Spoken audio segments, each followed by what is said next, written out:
अब question number 3 जिसमें आपको जो AP दे दी गई है वो है हमारे पास 5। अब आपको इसमें 2 मिसिंग टर्म निकालनी है और लास्ट की टर्म दे दी गई है 9 होल 1/2। तो मान लेते हैं अपन let given term be A1 A2 A3 and A4। तो अब आपको कौन कौन सी मालूम है? एक तो आपको फर्स्ट टर्म मालूम है, मीन्स A1 आपको मालूम है, A1 दी गई है आपको 5।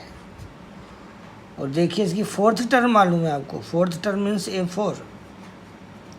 A4 की वैल्यू, और यदि आप इसको सॉल्व करते हैं तो A4 की वैल्यू हो गई हमारी 19/2। तो AP की फोर्थ टर्म का फॉर्मूला आपके पास है। फॉर्मूला है हमारे पास क्या? A + 3D = 19/2। तो लीजिए A की वैल्यू पुट करो, ऊपर मालूम है A की वैल्यू 5 + 3D = 19/2। अब इससे अपन D की वैल्यू फाइंड करेंगे। तो 19/2 और ये 5 इधर आए तो माइनस क्यों हो गए? एलसीएम लीजिए, तो एलसीएम कितना आया हमारा? 2। 19 और -5 2 = 10। तो 3D = हो गया हमारा 9/2।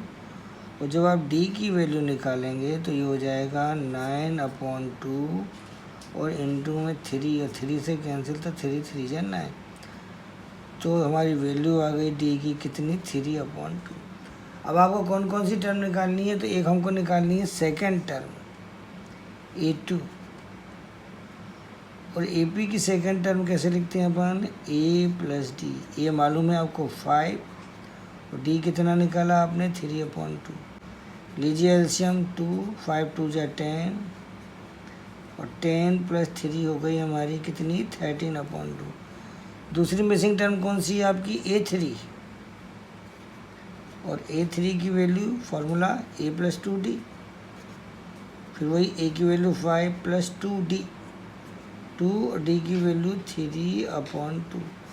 देखो 2 से 2 कैंसिल करा तो ये हो गया 5 + 3, और 5 + 3 हो गया हमारे पास कितना? 8।